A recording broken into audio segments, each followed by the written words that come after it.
Friends, I'm happy to be with you all. I don't want to waste too much of your time. There are quite a few exciting sessions planned apparently. I also have another event, so I'll just be brief. Instead of giving a big lecture, I would make it in the next 20 minutes or so, or 15 minutes, a little interactive. Is it okay? So I'll keep asking some simple questions. Raise your hands and respond. Don't simply be passive people. What do you think was the growth rate of Britain during Industrial Revolution? Anybody?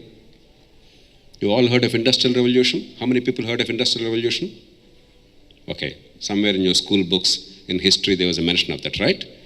That is when all this technology, mechanization, industries, they came into being. So what was the economic growth rate of Britain during Industrial Revolution? Make a guess. Don't worry, I'm sure nobody is going to grade you on this. And if you're going to be graded on this, most people in India will fail anyway. So don't worry about that. Just I'm trying to stimulate some thinking. So what would have been the growth rate of British Industrial Revolution? Anybody? 20%, because after all, we are used to 5 to 10% growth rates, and a revolution probably 20% is a reasonable guess. Anybody else? Come on. Pardon? 2%, okay. From 20 to 2, we went to two extremes. Anybody else? You're very precise, 8.5. Okay. You are closer to reality. Britain's growth rate during Industrial Revolution was 1 to 1.5%. Why was it a revolution? There's a reason why I'm bringing it up in the context of our program here. Until Industrial Revolution came, the economies of the whole world were stagnant. Because after all, before Industrial Revolution, what was the economy?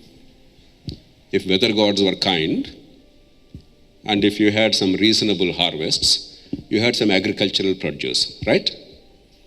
And some years you had famines, some years you had floods, some years you had pestilence, and against all three, there was really no answer. If there was famine, that's it. We didn't know how to harness groundwater except at a very rudimentary level. We didn't know how to conserve groundwater. We didn't know how to really flood bank the rivers and so on and so forth. And pestilence, we didn't have the chemicals and other tools to control pests. So you really were at the mercy of nature. So some years there was higher production, some years there was lower production. Sometimes there was starvation, mass starvation. So economy was stagnant for thousands of years. 5,000 years ago, agriculture came throughout the world, in Mesopotamia, in India, and in China. Primarily in these three pockets, agriculture came 5,000 years ago, settled agriculture. So for these 5,000 years, economies were stagnant. So only employment, only job creation was agriculture related. And physical, most of it physical, almost all of it physical. You have to plow the land, you have to sow the seeds, you have to harvest the crop, you have to do 100 other things related to agriculture.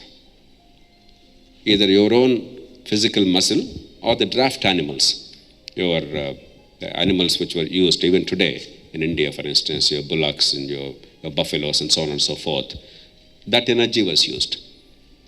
But Industrial Revolution, for the first time, gave us an opportunity to give sustained increase in production independent of weather. And in a world which only saw for 5,000 years completely stagnant economies, even a 1% or 2% annual growth rate was a miracle. It was sustained, it was assured. It was not dependent on the elements of nature, because you knew how to harness technology. You knew how to meet the felt needs of the community, how to fulfill the felt needs of the community in a different way. And therefore, a 1 to 2% growth rate meant a miracle. That's why it was called a revolution. Now today, Manmohan Singh's government saw initially 8 to 9% growth rate. Later part of his government, it came down to 5%, and we threw out Manmohan Singh because we were angry. Because in today's world, 4 to 5% growth rate is bad growth rate for a country like ours. Whereas the Industrial Revolution, 1 to 2% growth rate was a miracle growth rate. So what happened in Industrial Revolution? How did new jobs come to be created? They harnessed new technologies. In the early part, they did not create new needs. They simply tried to fulfill the existing needs in a better way. For instance, spinning wheel was one of the most important things that came into being. Therefore, this whole clothing became a big thing. Garment industry, even today, is one of the more important industries in the world, textiles and garment. Then they learned, slowly but steadily, locomotion. The steam engine, for instance, the ships. Earlier, it was nothing but the weather gods. No. For millennia, the Arabs used to come to India to trade only using the monsoon winds. There was no other mechanism because there was no mechanization. Whereas for the first time with steam engine, it was possible to actually move across continents without worrying about the weather. Then came, with the steam engine, the railroad. 1, 2, 3, 4, each one led to another thing. Therefore, the existing needs could be fulfilled by better technologies, faster. Therefore, employment, which is entirely agricultural, slowly became urban and industrial. The reason why this understanding of history is important is all of you, the job creators and job seekers, you must look at our position today in history, in the global context, and see where is it that we have an opportunity to create more jobs, because job creation cannot be isolated from wealth creation.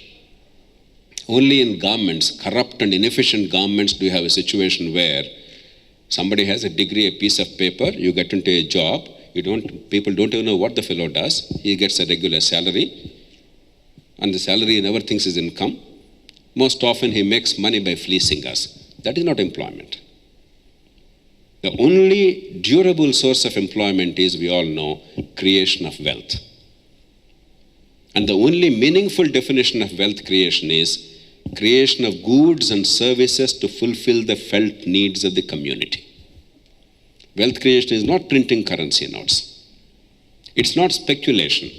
I buy a small piece of property, 3 years later, 5 years later, because of luck or some stupidity, it went up 100 times, therefore suddenly I'm a rich fellow.